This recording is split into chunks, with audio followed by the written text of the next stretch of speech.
Lanang bernama Muhammad Ismi warga Jalan Sultan Sahid Lorong Hasaid datangi Polrestabes Palembang karena angkot Perumnas Ampera yang disewa ke dilari ke wong. Kejadian tersebut awalnya angkot korban disewa ke sama sopir kepercayaannya bernama Zakaria. Karena lesu narik angkot, Zakaria nyewa ke lagi sama wong yang baru dikenalnya. Naas yang dialami angkot yang disewa ke tidak dibalik ke. Menurut keterangan korban, kalau dia tahu mobilnya tak balik. Sore kemarin pas sopirnya datang ke rumahnya ngomong ke kalau mobilnya sudah dilari ke wong. Hilang angkutan kota. Hilang angkutan. Cak mana bisa hilang itu, Bang? Jadi sekitar hari Jumat itu jam 6 pagi sopir aku ngambil mobil.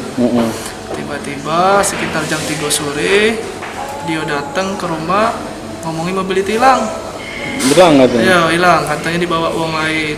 Nah aku udah tahu menahu angko itu ya hari ini kita ngelapor ke sini kan untuk minta proses, minta tindak lanjuti.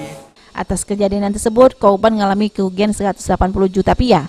Ini laporan korban sudah diterima petugas. Selanjutnya pengaduan korban bakal diserah ke Samosa Riaskim Polrestabes Palembang guna ditindaklanjuti. Irawan PAL TV.